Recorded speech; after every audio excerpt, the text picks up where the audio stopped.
I'm Nancy, the nurse practitioner, and we're here to talk about actually COVID holiday blues, winter blues. And I live in a state where we had a lot of snow the other day, and it was beautiful, but it made people even more isolated. And I feel like it's really important that we talk about some issues that are going on probably all over the world, especially from all this isolation we're all having. We're not having the parties we are having. We're not getting together with family and friends. I don't know about you guys, but Christmas for me was really just with my husband and his daughter. And I usually have 50 people over, but because of what's going on here, we didn't have anyone over at all.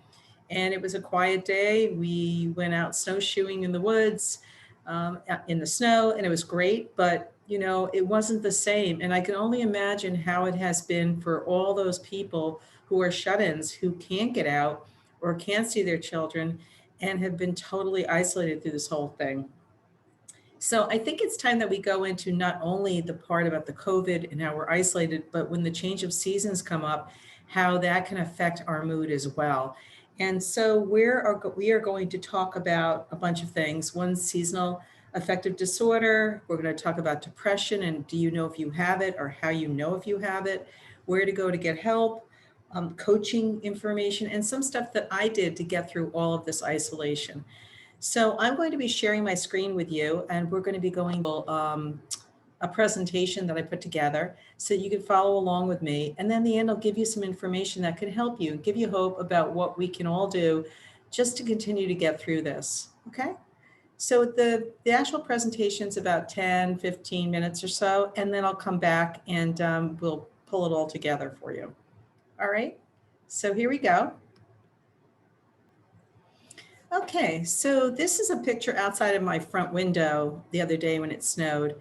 And are we having the blues? I don't know about you, but I know that when people do have change in the seasons, some people really do not feel well. And so it's really important that we kind of address it, and there is things we can do. So we're going to just move through these screens. We are going to learn today what is SAD or seasonal affective disorder and how we can treat it. What are the signs and symptoms of depression with the PHQ-9 screening tool and how you use it. Grieving the holidays due to isolation and being in smaller groups. What can you do to cope better? I am in the state of Connecticut, but many of the websites out there for the states that you come from have different supports and programs. So I'm just going to give you an example of what's going on over here, but please check out your own state and what activities you can do to get through the winter months. So that's what we're going to be doing today. So seasonal affective disorder, what exactly is that? Well, it's a type of depression that is related to the change in seasons. And it usually happens when the fall starts, the days start to get shorter, the nights are longer, the sun's not out as much. You go to work in the morning, it's dark. You come home at night, it's dark. And you just start feeling weary and moody. And we all know who we are, that, oh no, here comes winter, and I'm just going to be really not in a good place. So some call it the winter blues, but there is ways that you can make your mood good all year round. And we're going to go over this together. So seasonal affective disorder, the signs and symptoms. Now, signs means, what you see in the person, and symptoms is how they feel. So this is how a person feels with SAD or seasonal affective disorder. They feel depressed most of the day, almost every day. They lose interest in activities they once enjoyed.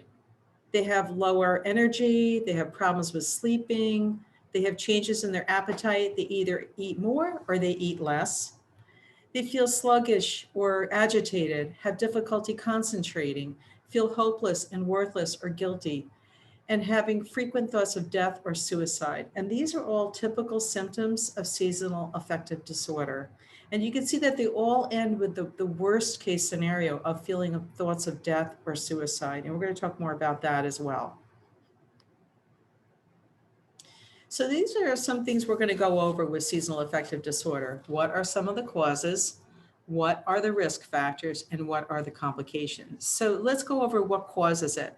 There is some ideas that there's not a lot known about what causes it.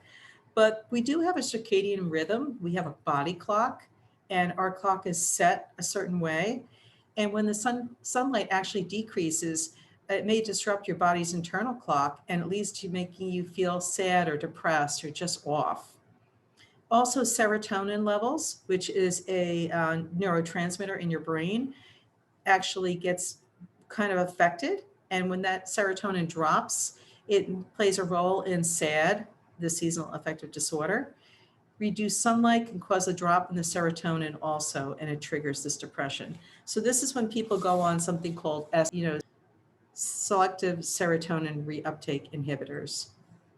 And melatonin levels, well, that also changes in the seasons, and that helps us with sleep. That is also a hormone in our brain, and it also affects our mood. So that goes down as well. So you can understand why if the circadian rhythm, the hormones are changing, you're going to change. And who's at risk for having seasonal affective disorder? Well, I would have thought it would have been older people, but it's mostly younger people and more often women than men. Seems like women get the bad shaft of this sometimes, but it's us.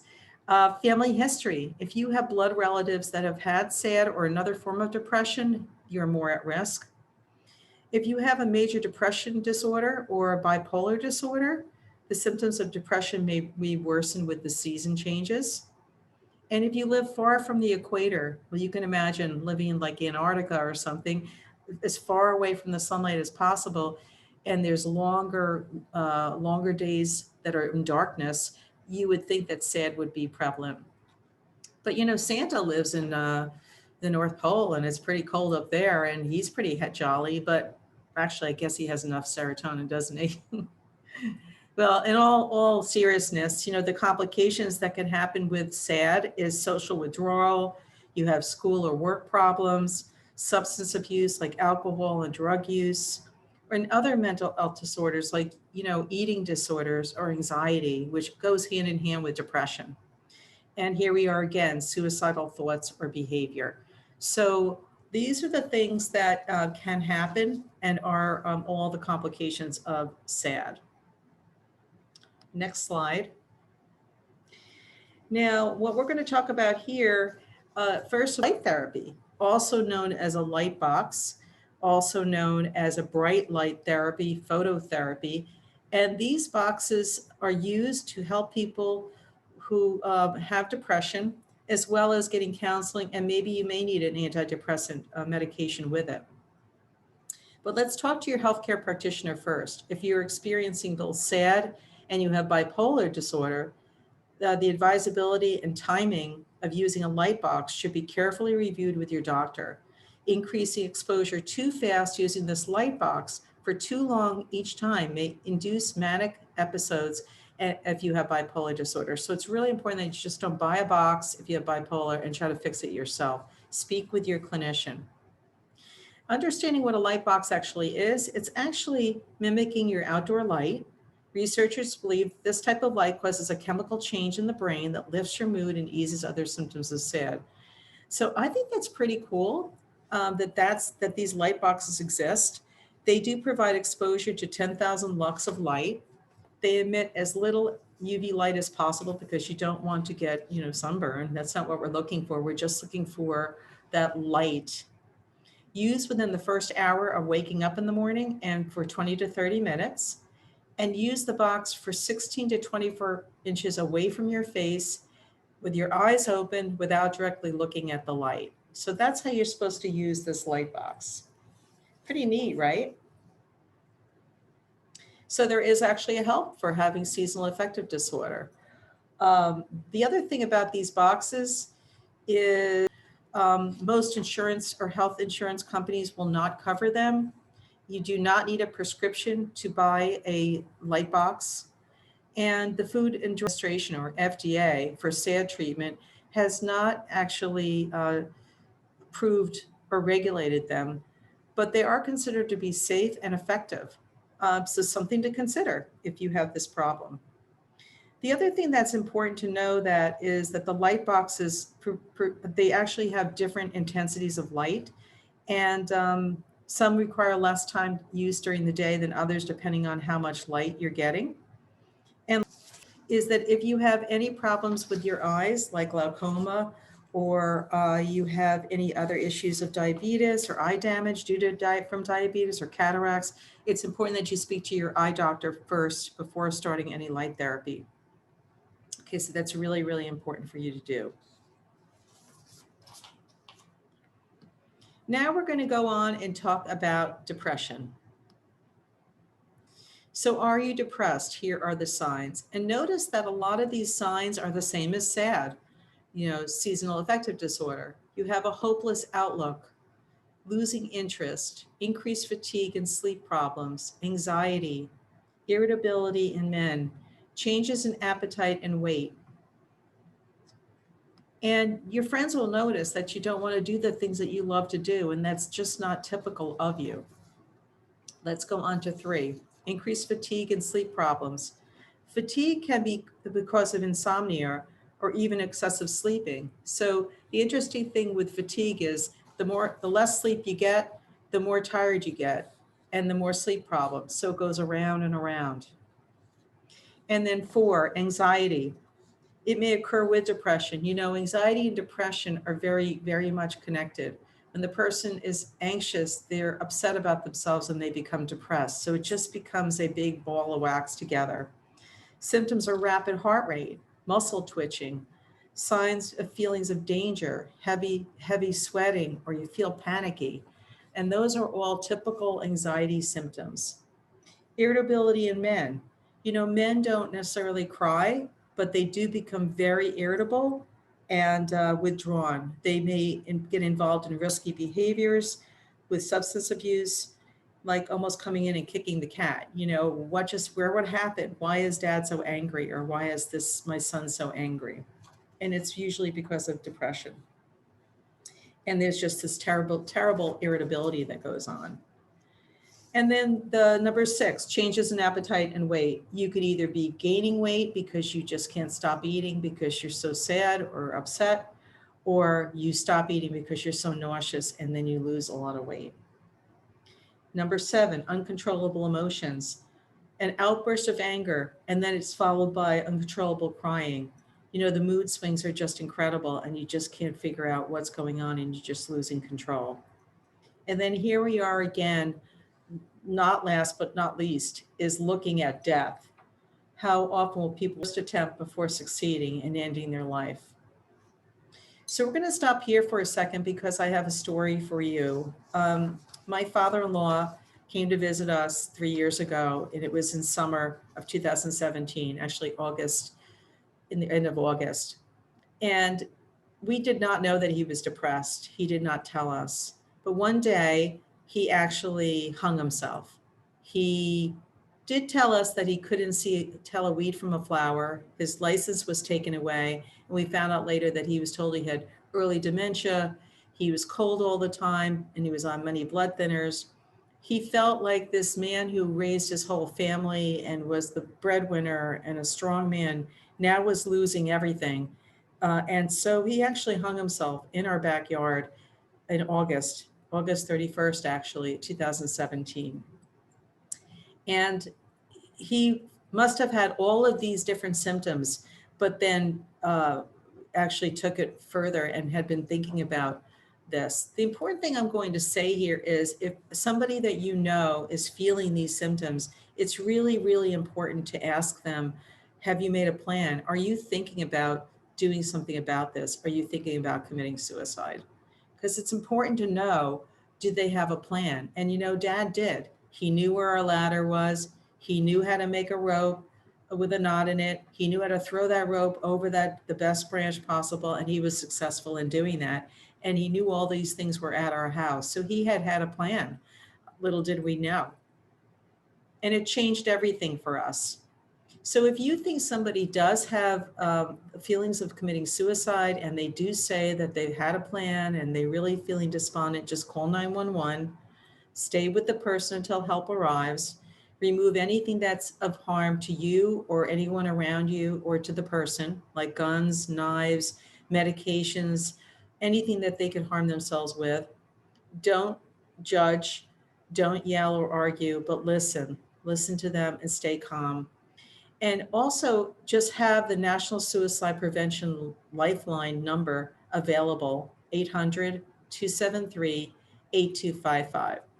Now, some of this information I will be sharing with you on my facebook.com/caregiver success so that you will have places that you can go to get this information. And this is a national lifeline number for all over the country. And whatever is all over the world, find out what that number is for you. Okay, so now we're going to talk about the Patient Health Questionnaire, or PHQ-9. It is 9 questions, and it's over the last 2 weeks that you often felt bothered by any of the following problems. And as you can see from the columns here, the first one's not at all, so there would be a score of 0. Several days, a score of 1. More than half the days, it's a score of 2. And nearly every day is a score of 3. And all these different numbers are added up depending on what your answers are. They're added up on the bottom, and then you are actually getting a score. You add up how many several days, how many more than half of the days, and nearly every day. And then if you've checked any problems, how difficult have these problems made it for you to do your work, take care of things at home, and getting along with other people? Not at all very difficult, somewhat difficult, very difficult, extremely difficult. So this form can be downloaded by just putting in, into your search bar, PHQ-9 or depression screen. And the cool thing about this is that you can actually do this in the privacy of your own home, just to see how you're feeling and where you fit. And you know if you're depressed, but how depressed are you and how serious is it? So after scoring, if you have 10 or more as a score, you need to speak with your healthcare provider because you may need a short-term antidepressant and counseling. Think about it this way. If you had a broken leg and you didn't, and you're hobbling around with this broken leg, wouldn't you have it fixed? Well, depression is the same thing. If you are depressed and you are not able to carry on your duties or be the person you need to be, then do something about it so you could feel better. Fix that broken leg. Okay. So I will also have this form available on my Facebook page for you to download. Okay, the PHQ-9. So here's the scoring. It can be entirely administered, like we said, by yourself in the privacy of your own home. The score is from 0 to 27. The total score of 5 equals mild depression. If you have a score of 10 or higher, it's moderate depression. 15, it's moderately severe depression, and 20, severe depression. And these are the people from 10 or higher that need to get help, counseling, maybe medication, and see a psychotherapist or someone to help you through this. And let's take a minute about grief during the holidays. My mother-in-law just died of a brain aneurysm bleed just 2 months ago. We just got her up here from Florida. And if you guys have been following me on my YouTube channel, Caregiver Success, she should have been baking with me and cooking with me, but she died on October 12th, just 6 weeks after she got here. And I can say that we've been grieving her this holiday. Grief is saying goodbye to seeing relatives during this holiday due to COVID, having communal gatherings, but also reminiscing about past holidays with loved ones alive and those who have passed. She would have loved to have been baking cookies with me and licking that spoon and cooking dinner for everyone. And it didn't happen. So we are grieving about that. Okay, so we are now going to talk about some really cool websites that are out there that I found for Connecticut. And these are the tools that have developed since COVID. The ctstronger.org/coach is the first site that we are going to talk about. And this site is actually a free site. Coach stands for COVID-19 Assistance for Community Health. It provides free community support, outreach services in Connecticut in response to the unprecedented public health crisis, COVID-19. The program was made possible through grant funding from FEMA, which is the Federal Emergency Management Agency. Okay, so, and then the next one is the portal.ct.gov, which is a step-up program. Right, so we're going to go over both of these now. And like I said, any states that you live in, you can look online and see what programs are available to be supportive for you. So this one, as you can see, is the ctstronger.org/coach site. There's no slash after coach. I don't know why that shows up, but this is the page that you'll see. With Coach by your side, it's here to connect you with resources to keep your family safe and healthy. Support coaches can put you in touch with services that can help or listen if you want to talk with someone about how this pandemic is affecting you. And I think that's really cool because a lot of people are having trouble, but they don't know where to go. And they haven't gone out for maybe a year. So you can actually talk to somebody online. And as you go through the website, these are the different things that they cover. If you go on to the well-being during a pandemic, it talks about things like this. If you're experiencing stress related to COVID-19 pandemic, there are some simple steps you can take for yourself. During uncertain times, it can help to focus on the things you can control. So know where you can get tested, know what the symptoms are, know where you can get treatment, take care of your emotional health, take breaks by walking, reading, or listening to other things besides the news. Take care of your body, take deep breaths, eat well, exercise, get plenty of sleep, avoid excessive alcohol and drugs, and find time to relax. Call a friend, chat with a neighbor. Okay, so it gives you some tips. And then it does say in a crisis, seek help immediately. Find a healthcare provider or treatment for substance abuse, use disorder, and mental health. And that's all under here. And that's a pretty good site, covers a lot. Then if you go into the housing and homeless resources, which is really affecting a lot of people all over the world, all over the place, is that they're losing their incomes. And housing and homeless resources are available. You could find the support coaches on this site. You could find emergency housing by dialing 211 and shelters, transitional housing, places for runaways and youth shelters, rent and mortgage counseling, questions and answers, the FAQs, the frequently asked questions for fair housing laws. And then as you go into the older adult site, there's another cool website called agewellconnecticut.org with all sorts of connections for older adults. So if you don't have a computer and you're an older person, maybe your friend does, or you can go to the library, or you can have your family member help you find these sites. And then of course, connecting with your church, your synagogue, any place of faith base that you have, talk to your parish nurse. I'm a parish nurse. You can actually speak with somebody to just maybe call you every day and check on you, see how you're doing, so you don't feel so alone. Because, you know, spirituality is very, very important. And this time of pause has actually made many people stop and think about their lives and about where we are all going and how we can make things better.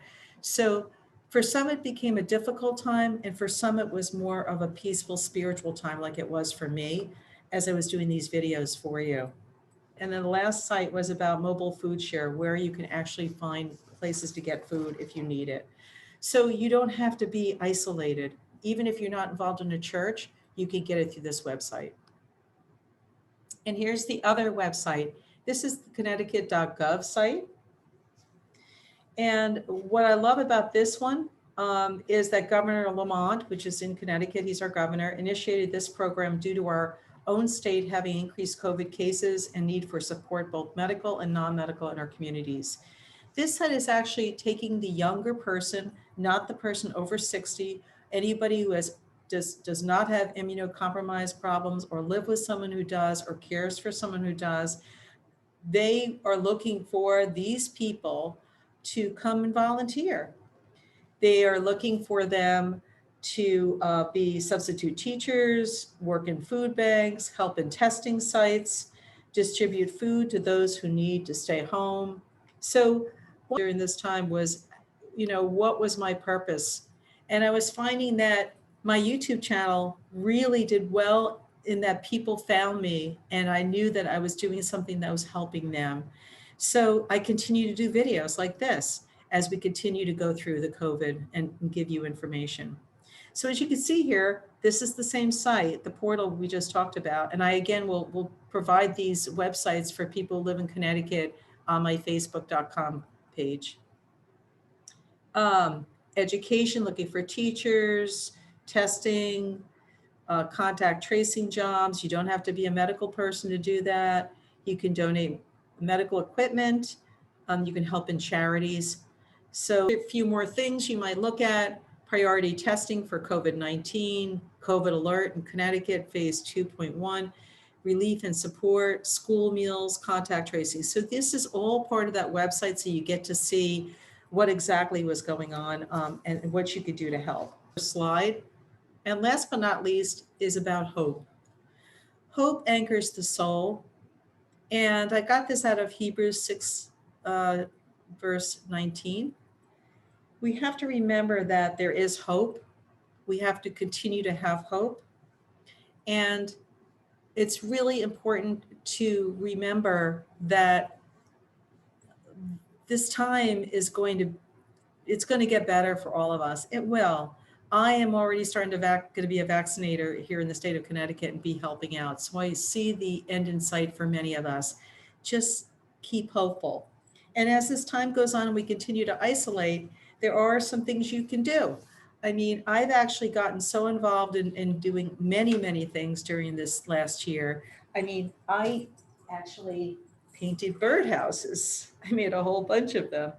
You can even continue to make Christmas presents for next year for when we're all getting together again, that you can get ready. I mean, what is this, a $5 birdhouse? So it took me 2 hours to paint it, or 3 hours, but look what I got for that amount of money, and it's a great gift for somebody.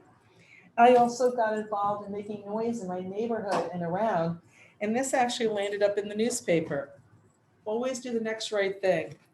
This has been out in the front of my yard. I did it on the back and the front. And it turned out to be something that a lot of people stopped to look at. I think it made people feel hopeful in a lot of ways. You can do a vision board. A vision board is taking pictures of all sorts of things you see yourself doing in the next year. Maybe travel, or getting back on meeting somebody, like on a dating site, or joining a new church, or learning a new instrument. Anonymous gift giving, sending things to people, baking cookies for people. I did that and left boxes on people's doorsteps this year. There's this really cool new card game called Versailles, and it's actually sitting down and asking important questions like, okay, well, this is not that important, but what made you laugh the hardest in the last year?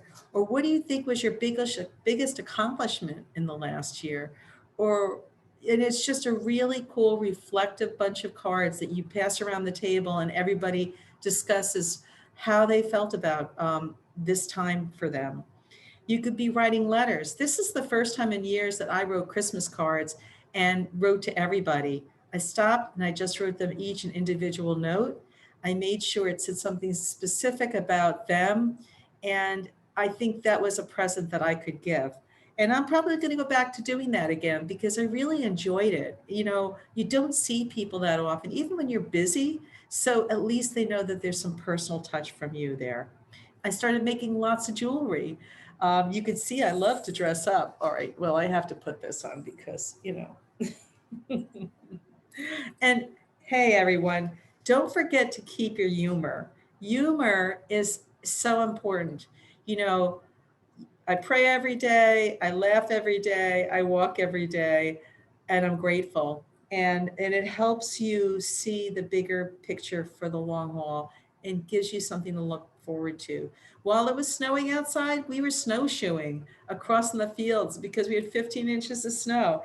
And it was so nice to feel the snow on my face. So, I'm down to painting rocks and cleaning out a lot of closets and rooms and whatnot. I got this really great book that I'm going to start reading next year. It's a devotional book that quiets your heart called Be Still.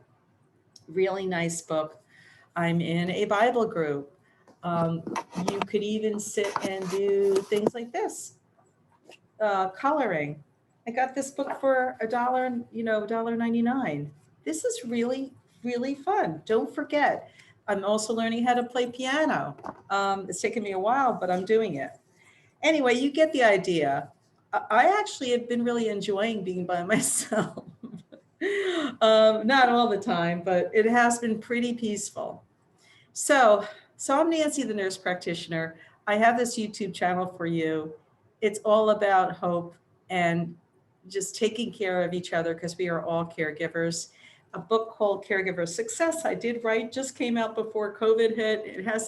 It's a really wonderful tool book full of pictures and stories and information you need as you grow older. So check that out.